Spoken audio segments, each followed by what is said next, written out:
Today on CCX News, a college conundrum. Students hoping to find out how much financial aid they'll receive next year are waiting longer than usual. A big change to the federal application for federal student aid, also known as the FAFSA, is causing big headaches for students, parents, and colleges alike. With it being so new and so different, there's been a lot of technical glitches. The FAFSA is the form that students fill out to know how much they can receive in financial aid for the following school year. The U.S. Department of Education rolled out the Better FAFSA on January 1st. That's the first change to the application in 40 years. Now, students answer fewer questions and can list up to 20 colleges on their applications. However, delays with the rollout along with technical glitches have slowed the process. At North Hennepin, they would have normally had around 1,000 applications on hand at this point, but so far, they have 0. Officials do expect an influx of applications in the coming weeks. Yeah, we got our work cut out for us. Yeah, so we did lose 4 or 5 months of processing time that we would normally have, and everybody's anxious, which, you know, I understand. Students want to know, am I going to be able to afford to go to college? What am I going to get for financial aid? And usually we would be able to share that information with them by this point, and so the pressure will be on us then to get that information to them as quickly as we can. Tuition at North Hennepin Community College is around $6,300 for an entire year.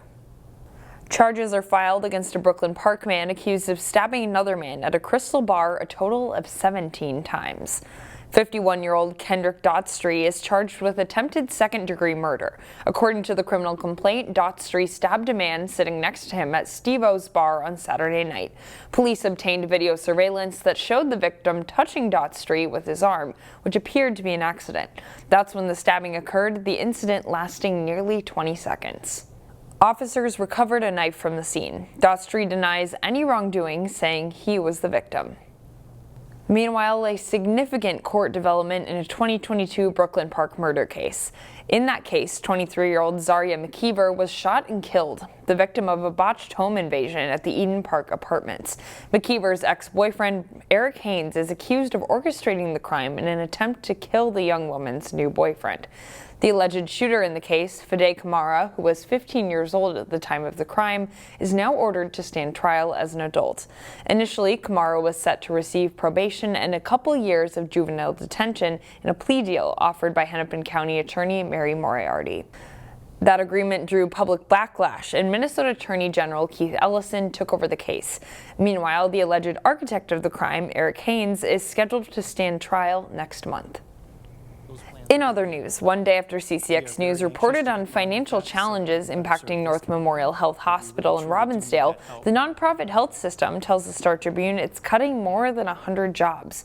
The job cuts a total of 103 positions. That include clinical and non-clinical roles, most of which are connected to the Robbinsdale campus.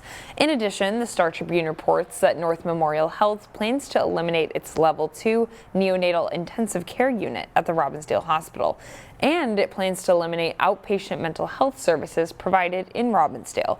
That move is expected to happen by the end of August. Maple Grove Middle School students had a special mission this week, put together hundreds of hygiene kits. There's deodorant, lotion, toothpaste, body soap, shampoo, sanitizer, conditioner, and a toothbrush. That's Paisley Thompson, who helped in the effort. She and her fellow students helped collect more than 12,000 hygiene items and pack more than 1,000 kits, which will be distributed to the nonprofit Cross Services. Allowing the kids to do the brunt of the work proved to be a valuable experience.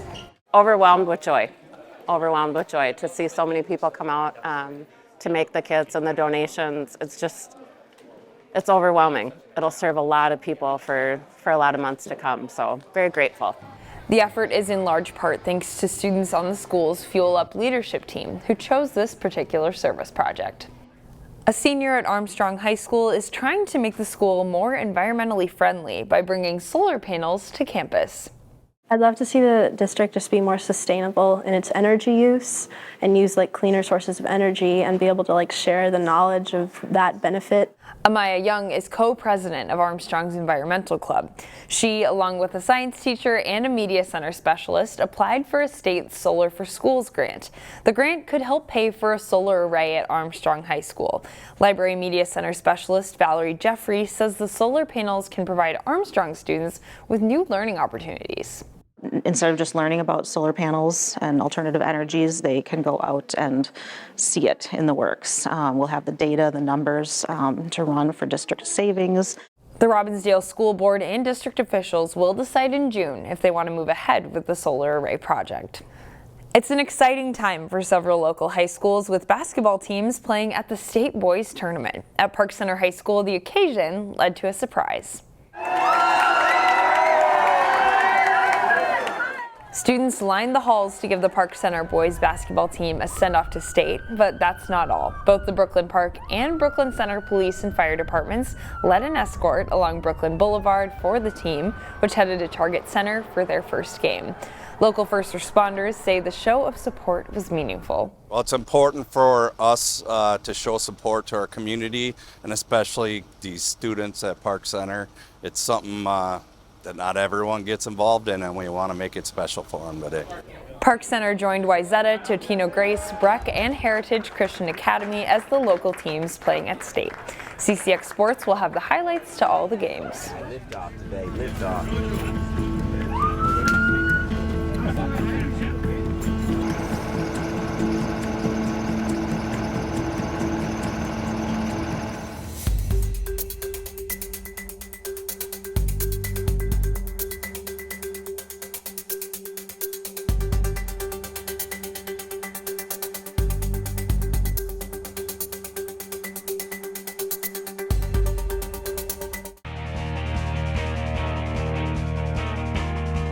The state boys basketball tournament tipped off Wednesday morning. Defending state 4A champion Wayzata is the top seed this year. The Trojans met Rogers in the quarterfinals. The Royals making their first state tournament appearance since 2009. The Trojans their sixth since 2017. Rogers gets on the board first. Christian Wagner with a three-pointer from the corner, part of a 14-point game for the senior guard. Jackson McAndrew gets the ball in the paint and gets the shot up and in over the defender to put Wayzata ahead 12-8. The senior finishes the game with 17 points. Then Isaac Olmstead hits a tough pull-up jumper from 12 feet. Good game scoring for the sophomore. He had 10 first-half points. Ben Schaefer with a steal at half court takes it back the other way for a layup. The Trojans lead by 11 at halftime. Early second half, off a Royals turnover, Drew Nepstead attacks the basket and scores. And Wayzata's lead grows to 16. Chase Balder takes the pass in traffic for Rogers and scores down low. 10 points and 9 rebounds in the game for him, but it's not enough.